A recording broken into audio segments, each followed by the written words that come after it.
মৰমৰ মইনাহঁত, মই আইমা তোমালোকৰ আইমাৰ সাধুঘৰ পালোহি।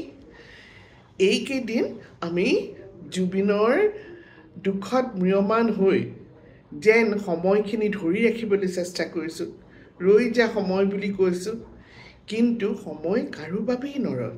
জুবিনৰ এটা ভিডিঅ'ত অলপতে চালোঁ, জুবিনে হেনো ঘড়ীটোলৈ বৰ ভয় কৰিছিল, অৰ্থাৎ সময়লৈ ভয় কৰিছিল।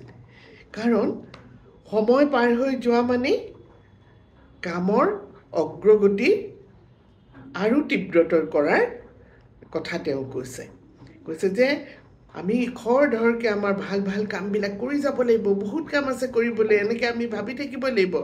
যিবিলাক এলেহুৱা তেওঁলোকে অৱশ্যে এই কথাটোত বৰ গুৰুত্ব নিদিয়ে। যি কিবা কাম এটা কৰি নিজৰ প্ৰতিষ্ঠা কৰিব খুজিছে বা কিবা এটা ফল পাবলৈ বিচাৰে, তেওঁলোকে কিন্তু সেই কামৰ অগ্ৰগতিৰ কাৰণে দিনে ৰাতিয়ে সমানেই কষ্ট কৰি কাম কৰে। আমিতো দেখিছোঁৱেই নহয় জানো, জুবিনে অতি কষ্ট কৰি সুন্দৰ সুন্দৰ গান, সুন্দৰ সুন্দৰ চিনেমা আৰু নানান কাম কৰি তেওঁ প্ৰতিষ্ঠা কৰি থৈ গৈছে যে তেওঁ গুচি যোৱাৰ পিছতো আমি এইকেইদিন অনবৰতে জুবিনৰ পৰিচয়কে কৰি আছোঁ, হয় নহয়? পৰিচয় বিশ্লেষণ কৰি আছোঁ, ধুনীয়া ধুনীয়া গান শুনিছোঁ, তেওঁৰ কথা শুনিছোঁ, হয়নে?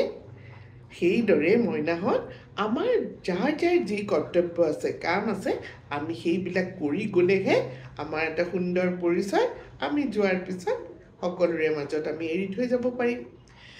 বাৰু, আজি মই তোমালোকলৈ বুলি এটা সুন্দৰ পদ্য লৈ আহিছোঁ। এই পদ্যটো লিখিছে কোনে জানা?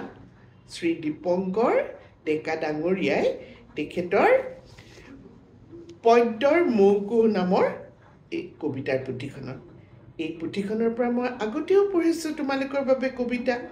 আজি শুনাচোন, এইটো যেন এই সময়ৰ লগত মিলি গৈছে, সেইকাৰণে এই পদ্যটো আজি মই তোমালোকৰ আগত পঢ়ি শুনাবলৈ কবিতা পদ্যটো পাঠ কৰিবলৈ চেষ্টা কৰিছোঁ। শুনিবাচোন দেই। পৰিচয়। নামেৰে মানুহ নহয় ডাঙৰ, কামেৰে ডাঙৰ হয়, কামেহে দি যায় যুগ যুগলৈ মানুহৰ পৰিচয়। খং স্বভাৱৰ বেয়া ব্যৱহাৰে মানুহ তললৈ নিয়ে, বেয়া কৰোঁতাই নিজেই নিজৰ বেয়া পৰিচয় দিয়ে। নম্ৰ ভদ্ৰ শিষ্টাচাৰে মানুহ ধুনীয়া কৰে, তেনে আচৰণেহে ভাল মানুহৰ পৰিচয় দাঙি ধৰে। মহান জনাই মহৎ কামেৰে কাললৈ খ্যাতি থৈ, কামতহে থাকে সঁচা পৰিচয়, এই কথা গ'ল কৈ। এই জীৱনৰ ৰণ জিকিবলৈ কৰ্মৰ অস্ত্ৰ ধৰি, বিশ্ব সভাত সজ মানুহৰ পৰিচয় দিব পাৰি। এই সুন্দৰ পদ্ধতিৰে আমাক কবিয়ে কি কৈছে যে ভাল মানুহেহে ভাল পৰিচয় দি যাব পাৰে। গতিকে এই সময়ৰ লগত, জুবিনৰ এই কালখিনিৰ লগত জানো এই সুন্দৰ পদ্যটো মিলি পৰা নাই? মোক জনাবা দেই, তোমালোকে কেনেকুৱা পালা এই সুন্দৰ পদ্ধতি, আৰু নিজেও সেইটো বিশ্লেষণ কৰি নিজৰ মাজত এই কথাখিনি প্ৰয়োগ কৰিবলৈ চেষ্টা কৰিবা বুলি মই আশা কৰিলোঁ। আজিৰ কাৰণে আই মাই শুভৰাত্ৰি বুলি কৈছে।